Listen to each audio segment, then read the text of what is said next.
Today on Mindblowers, host Daniel Kafer sits down with offshore strategist Michael Rosmer to tackle a pressing question. Is it game over for Europe?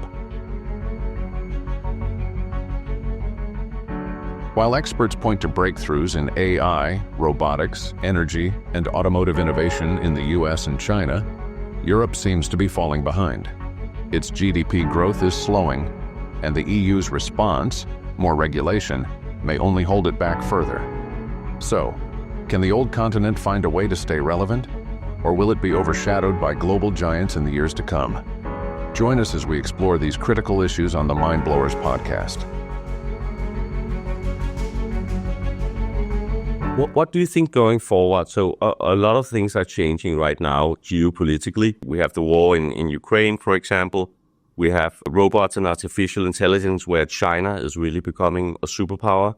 It seems like the US are pretty fine. They're still growing quickly. And then you have Europe kind of in the middle talking more about regulation.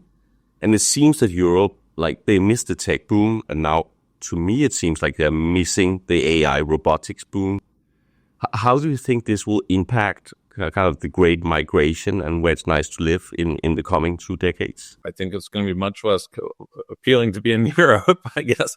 So like, I've made the comment, this is kind of like a repeated refrain that I've had, which Europe seems to be determined to be the least business-friendly place on earth.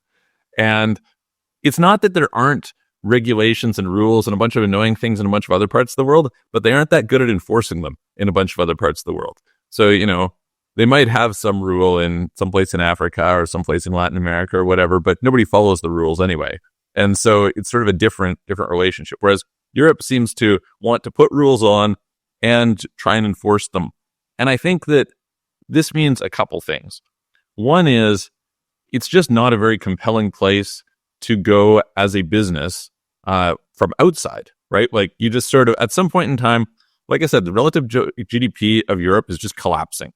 Like it has gone from 25% to sub 15% in like, I can't remember, the last 15, 20 years or something like that. Like it's not a very long term. And so at some point in time, you're just like, why do I care about that market? Like it's too much hassle. It's a very fractured market, right? I have all these different languages. I have all these different VAT zones. I've got to worry about all kinds of different stuff. I'm like, why do I need to even be there? Like, just forget about it. And what does that mean? That decreases the quality of life for people overall because there's just not the services, right? You kind of think about, I remember spending some time in the US back, I don't know, maybe it was like around 10 years ago. And I was like, this is one of the best places in the world to live. The reason is not because of the US and the government and all that. It's because of Amazon and Google. Like you had Amazon that could deliver, same day delivery with groceries to your door. Which this was kind of before that. Now it's much more common that you can do that in a bunch of places, right? But, you had all these different services that just came from this ecosystem of companies. And when that's a disadvantage when I hear people say moving someplace like Bulgaria, right? Hasn't been a Schengen zone. So you have these border issues, et cetera. Well, you basically don't have functioning Amazon. For a lot of people, Amazon is a big quality of life thing if they're used to it. And you're like, okay, well, I can't order things online the way that I'm used to. That's terrible. And I see increasingly these companies or these countries ratchet up their stuff. Like basically, I think it was Italy banned ChatGPT or something from being used. It's like, okay, well, that's a great way to not have your employees be hired, not have companies want to place themselves there, not have education advance as quick. Like you've just, what are you guys doing? It's just totally ridiculous. So I think that there's sort of this like negative feedback loop that you create where you destroy the services available to the people. And because you destroy the services available to people, you make it a less attractive place to live. And because it's a less attractive place to live, people who are going to go and create things don't move there and they don't start companies there. And oh, by the way, you're making it difficult to do business there. So forget about that. I'll just have nothing to do with it. And so I tend to be very bearish on Europe. I think there's a few areas that are a little bit better than others. Like I said, Switzerland is probably going to do fairly well because it's kind of a place that can attract all these wealthy people. It's, clean and safe and things like that. Okay, probably Eastern Europe on a relative basis does better than Southern Europe and, stuff like this. But on the whole, I'm not very bullish there. The thing about China is super interesting to me. I think China is deeply misunderstood by people in the West. It's kind of crazy to think how little education we get growing up about like, what is China like? There's sort of this Western propaganda that you hear about what's going on there. But the truth is, like, if you think about AI, the kind of narrative that I've had for the last little while is like, all right, what do you need to really advance AI? You need, right now, seemingly two main things. You need chips and you need power. Well, they've tried to restrict chips access to China.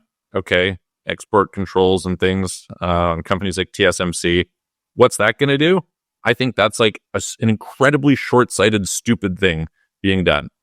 You can go back. There's an interesting analog, which is something called the quartz crisis that happened in Switzerland in the watch industry. So if you go back to the early days of watch development, the watchmakers were actually not the Swiss. They were like the British and the Germans. But then when the war started, World War I and World War II, all these watchmakers were arms makers. And as a result, the watchmaking got moved to neutral Switzerland. And so the Swiss became incredibly good at their timekeeping. And particularly what they were able to do was to create small little components. If you look at some of these watches have like 400 components in this little mechanical wristwatch. It's incredible. And also the tooling required to make those components with such high precision.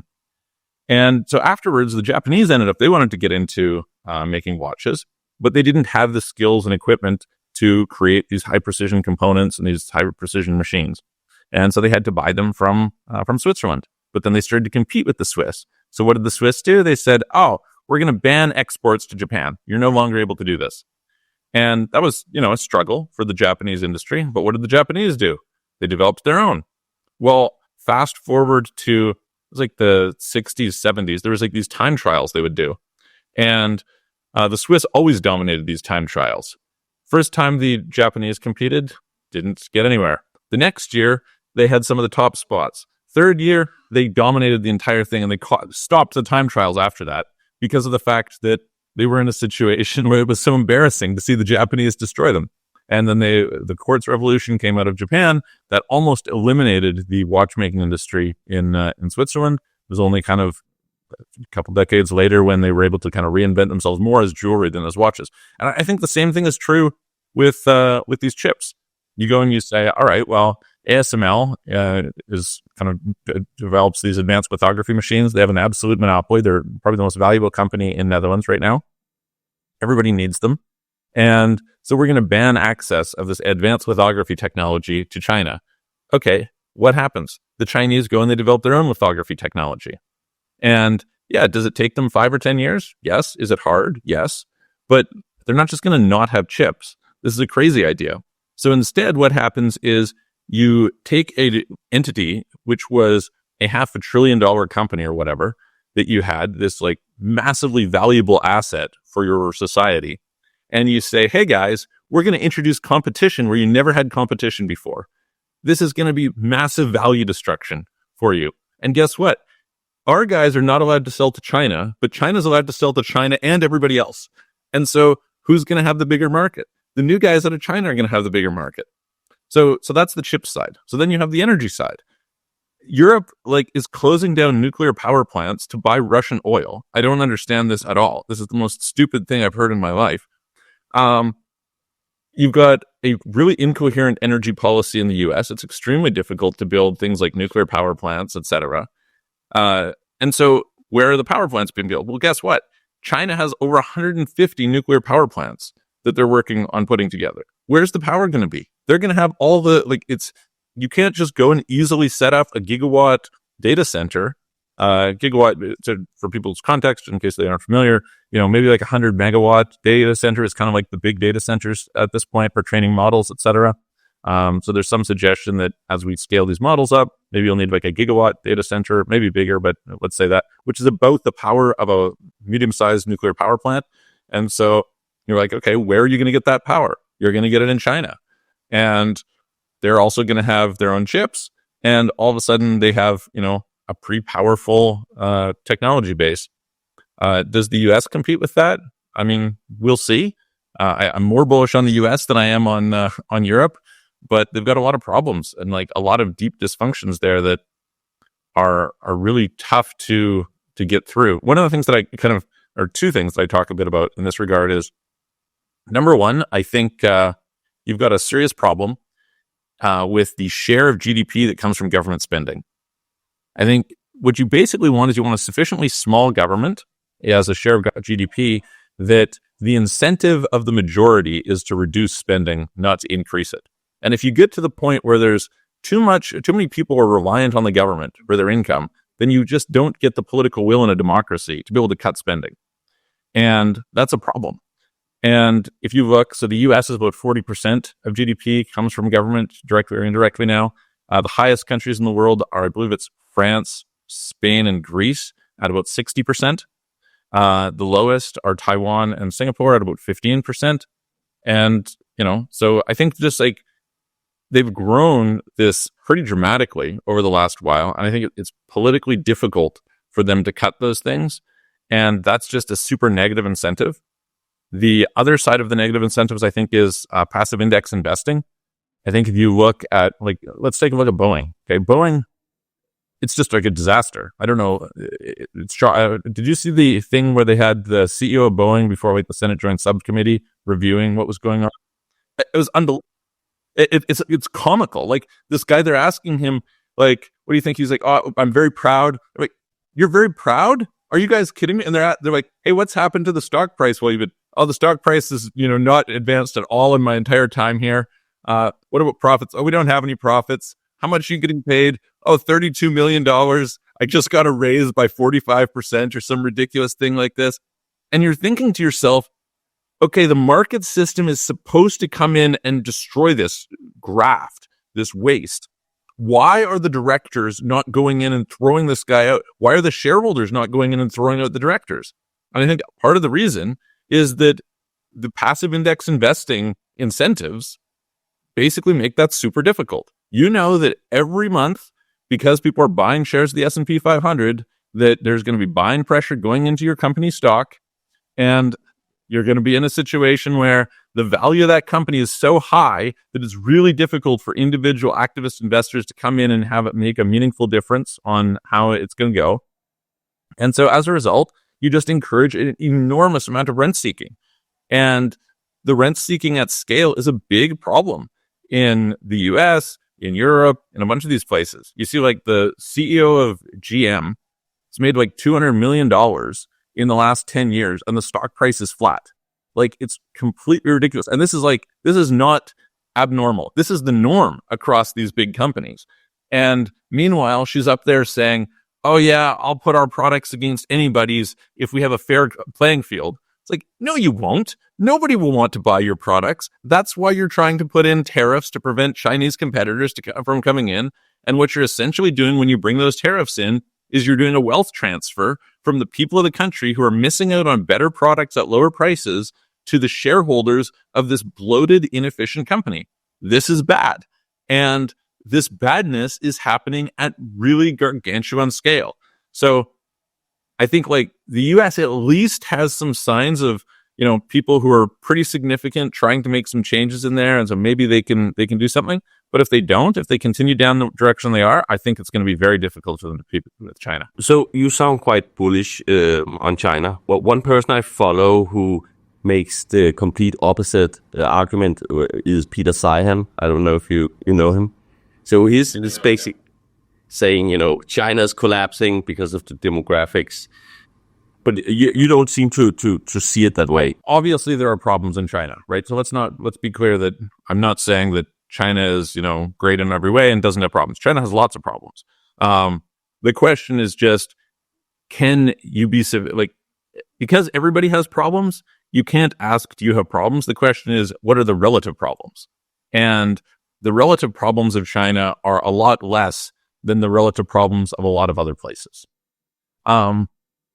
Peter Zeihan is somebody who is obviously extremely educated on certain things, particularly related to supply chains and resources and stuff like this, in a way that I think it makes it very difficult for most people to go and argue with him. It's kind of this defense mechanism. That being said, if I look at his track record of predictions, it isn't very good.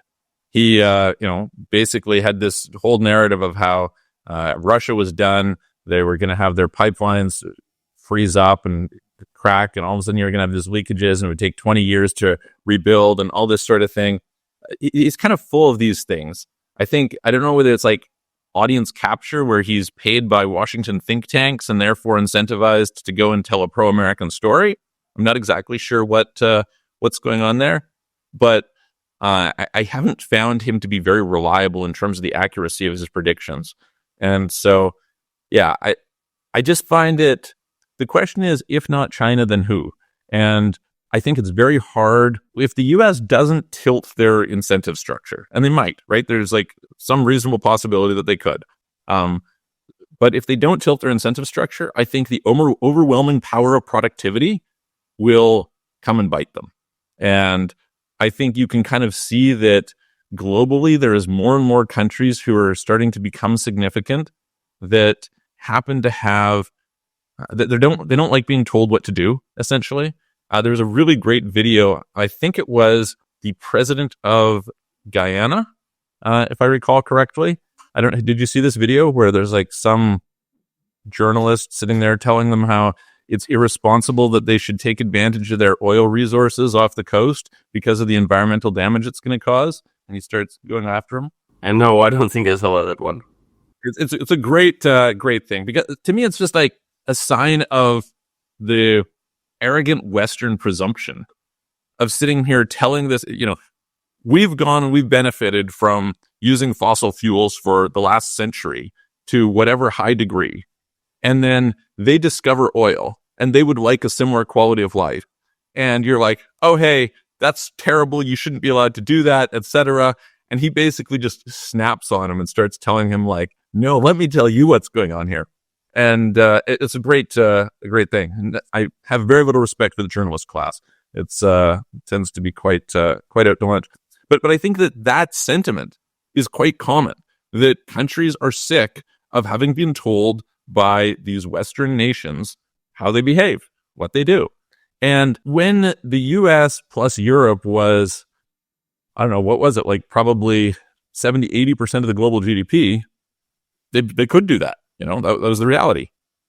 And today, like I said, Europe's relative decline is rapid. The ascent of these other guys is significant. Okay, the U.S. is still pretty strong, but as the U.S. has fewer and fewer allies in this area, I think they have to start to compromise. I think they have to start to say, okay, like, we're going to back off. And I think there's a lot of internal political pressure of the U.S. to do that, right? You have this kind of, people are sick of these forever wars. They say, hey, listen, why do we get involved in these things anyway? I mean, the U.S. has just a terrible track record of success of intervention in other countries. They basically never do it well. And so that as they have their internal issues, people say, well, why don't we spend that money internally instead of externally? And yeah, so I think that you will probably see the tide turn there, where the geopolitical influence probably wanes. And then I'm not necessarily a believer that China is going to like replace the US as a new superpower. I just think that it is likely that we will move to a multipolar world, and quite likely the relevance of nation states will decline as people are more location independent and are able to set up alternative coordination systems. Do you think for a digital nomad, do you view this as a good thing or a little bit as a threat? Like, for example, will it be as attractive to live in Malaysia, for example, with a super powerful China?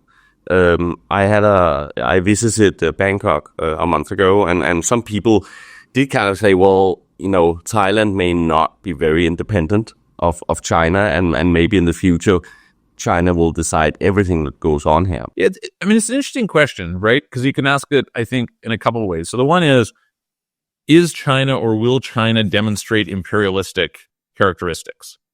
And it's interesting to me that the most imperialistic countries in the world have been European. China has been around for a very long time as a cultural unit, for sure. It's actually quite an abnormal place in that regard. If you kind of look at the way the map has changed across Europe over the centuries, it's changed a lot. There's been a lot of moving borders. You have countries like Prussia that no longer exist. There's been a lot of that. China as like an identity has been around for a very, very long time. yeah, you've had all sorts of different wars and things like that gone on there, but there's like this deep kind of sense of China as a cultural identity that you don't really see in a lot of places. And that doesn't really extend to like, hey, Thailand is part of China. How does that play out? I don't know. I think it's a really difficult thing to figure out. But my guess is that probably the incentive to be imperialistic in a direct military way is very low. I don't think that it's very likely that they'll kind of entertain that. Then you have like more the economic side and like sphere of influence economically, etc. That seems much more likely that they would be able to dictate things. Obviously, you have the Belt and Road Initiative, which has been, I don't know, I would say probably a mixed bag for them so far. But to what extent do they sort of exert their power over those places? I mean, I guess the question would be, so if you kind of try and reason about it, it's kind of fun to think about it. Okay, so you have the ascent of China. At the same time, you have the ascent of some other competing countries like India, etc. You've got kind of this multipolar thing. You've got the decline of Europe. Who knows what happens with the US? Probably on a relative basis, you see decline. So you've got kind of that dynamic. At the same time, it is very true that Chinese demographics are going to collapse pretty aggressively unless you end up in a situation where you get some sort of really good age reversal technology, which I happen to think is like not that impossible. So Yamanaka factors is some chemical. It was originally 4 chemicals they discovered that could reverse the age of a cell. So they could take any cell and they could reverse it back to a stem cell. And so to me, like, you can go and you can find all sorts of anti-aging creams or something. There's nothing anti-aging about any of this stuff. It's, kind of aesthetically whatever. And I do think, like you were kind of mentioning the point about VR versus fusion power and how they're constantly working on it. I think there's like some of these problems that are much harder to solve than people give credit for. I think AGI is probably one of them. We've been talking about this for a long time. I think it's like when you've never built it, you don't know how hard the problem is because you don't know what problems you're going to encounter on the road to there. And so people who are sitting there saying, oh, we're definitely having AGI in the next 4 years, I think are probably delusional. It's not very likely that they know what that takes. They have no idea. And so anti-aging is one of those things. But this being said, the research from Yamanaka factors seems really promising. It is the first example of like true age reversal. And so the idea that, by 2050 or something, you could meaningfully extend both the health span and the lifespan of people in a country could totally alter all the conversations about demographics that we're having today.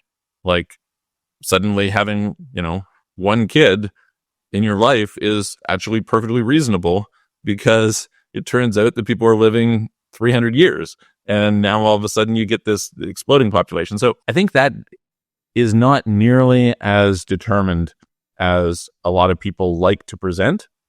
And so that would have a big effect.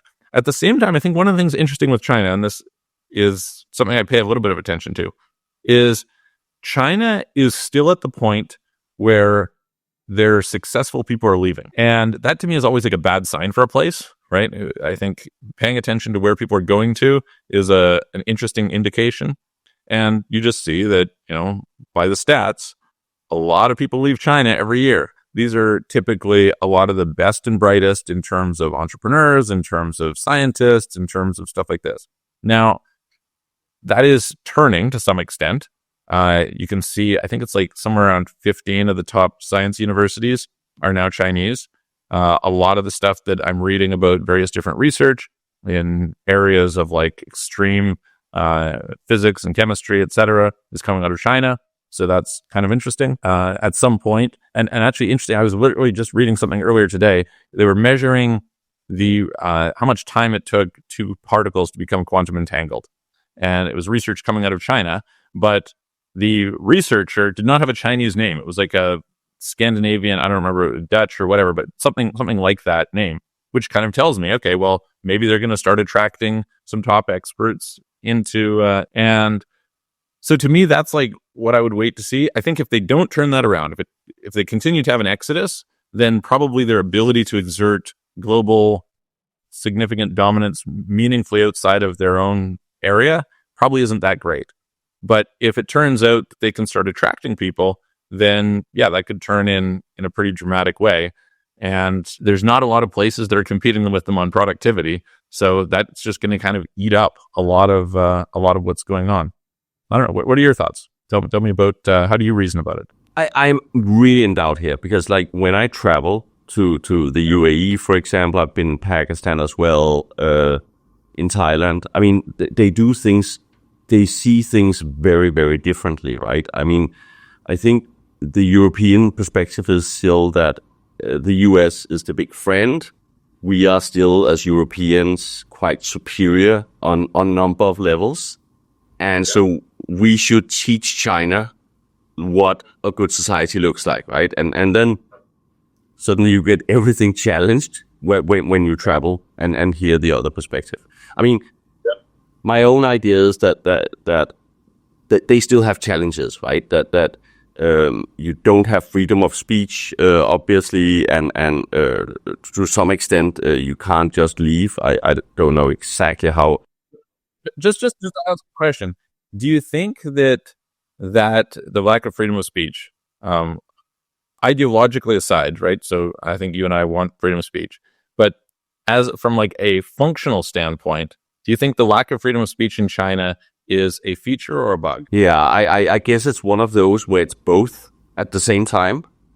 But I'm very pro freedom of speech. I think, for example, wokeism has gone too far, that you have to be kind of too careful of what you say. So in that way, my opinion is more like, if it's legal, you should be allowed to say it. So if you're not screaming fire in a cinema and there's no fire, it's okay. And then of course you have to face the consequences of people who disagree with you. So I think that's my core belief. How much it actually annoys people, I'm not sure. What about in terms of like, so one of the things that I was observing a little bit is certain countries you can go to and they don't have a dynamic, vibrant arts scene, for example. You can look at Singapore, and I saw an interesting Twitter post where somebody asked, what has Singapore actually invented? And it's an interesting question because, for example, coming out of Denmark, there's a lot of innovation that's come from Denmark. People can have all sorts of criticisms about Denmark, but there's a lot of innovation that has come out of Denmark. There's relatively little innovation that has come out of Singapore, in spite of Singapore being a pretty functional society in a lot of different regards. And so one can ask, why is that? Now, I would suggest, or I would hazard a guess, that maybe part of the reason is that there are just too much rules in Singapore. Like, it's a very rigid society, and that in order to have innovation, to develop a vibrant arts scene, things like this, you need to break free of those things. You need to have a certain degree of deviance. And I have this term I use, optimal deviance, right? You want enough deviance that it allows you to innovate and grow and adapt, et cetera, but not so much that it's totally destabilizing to society. And so I guess the question is, in China, is the lack of freedom of speech impeding that ability for them to thrive as an innovative ecosystem or not? Yeah, I think to some extent it is, because they do have some brain drain, and they might have more in the future. So I think it is impeding them a little bit, but I'm not sure it's enough. I'm not on I'm not agreeing with what Peter Zeihan says. I think they're so far ahead in, for example, AI, that it's not going to matter that much that their demographics are not great, for example. So I do think I'm relatively bullish on China. I'm also kind of all in all relatively bullish on the US, and then I think the big losers would be Europe and Japan. It's like Japan is completely forgotten, and I don't see a way forward for Japan either. What are places that you think are like underrated? So places that people don't really talk about so much, but are kind of a bit below the radar and punching above their weight. So I think for people who can either get a good job or has saved up a lot of money, I guess the Middle East is very attractive. And I think people overestimate kind of your the freedom element. I think people who live in the UAE, for example, feel extremely free and they can get anything they want. What else is? I guess it's the same in Malaysia, right? I don't think it's on the radar of most people. I think the US still have things to offer from a growth perspective. I do think that like Europe have things to offer, but more as kind of a museum sort of. Is it beautiful, right? Oh yeah, absolutely. No, I love spending time in Europe. It's, we're there every summer, and yeah, it's like there's lots to appreciate. It's a wonderful tourist attraction. It's just I don't know that I'd want to do business there. No, exactly. And I also like European people, and I also like Danish people where I come from, and Swedish people. So I think Europe has a lot of wonderful things. So I think it's really a shame. I think that like Scandinavia would thrive with another tax system and a more business-friendly government. Those were the final words from Michael Rosmer and me in this segment of Mindblowers. So, is it game over for Europe? Unfortunately, it's starting to look that way. While China and the US have their own problems, Europe faces even more challenges, and there's little sign of political will to fix them. Instead of pushing for innovation, Europe seems focused on regulation. That doesn't mean Europe will suddenly become a bad place to live, but without change, its economic power and global influence will shrink. Thanks for listening, and join us again soon on the Mindblowers podcast.